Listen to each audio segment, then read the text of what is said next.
cienījumā vadītāji, godātie darbinieki, ministri, Rīgas domas priekšsēdētāji.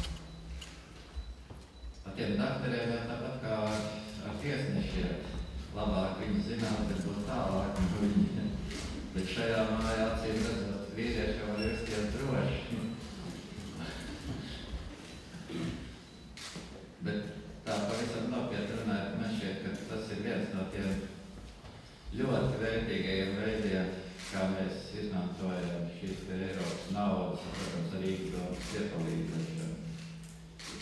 Vismaz man tā šķiet. Es, protams, nesapratu, kāpēc tur pirmā vai otrā pakāpja, kas te notiek tā tehniski, bet es saskatu.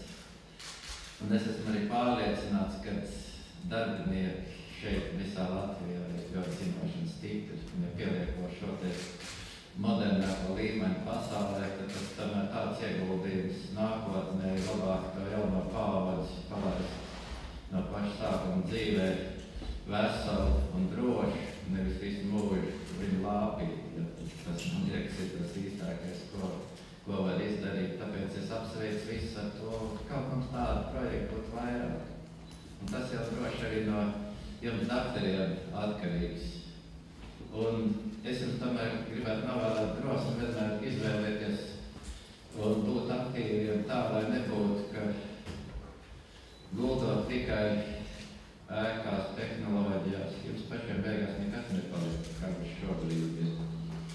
Nu, tas acīm redzot, ir viss mūsu jautājums, un sevišķi ministrs, un es ceru, ka tas arī tiks pagriezts tā, ka tomēr tam, kas dara un labi dara, ir jāsaņem tā, lai viņš jūtos arī gandarīts, tev ir tikai pārējās. Tāpēc man prieks šeit piedalīties, un lai mums visiem kopā veicās, un šī māja tas nākotnes māja. Paldies!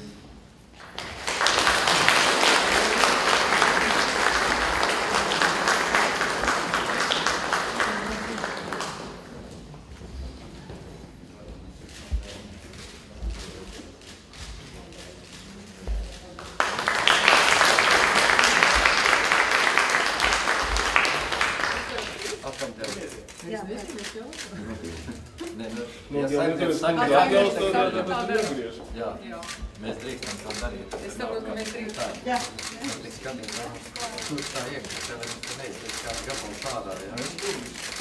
Jā. Tā, tev vēl vien jāmēģina. Tā Lietuvas kundze, jums tā būtu? Jā. Palīdz telpas un viss ir pietiekoši gan personālam.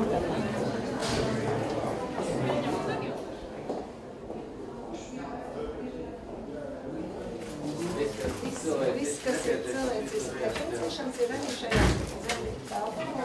Un sievieti arī var šeit pašās realizēties un kā vien viņi vēlas.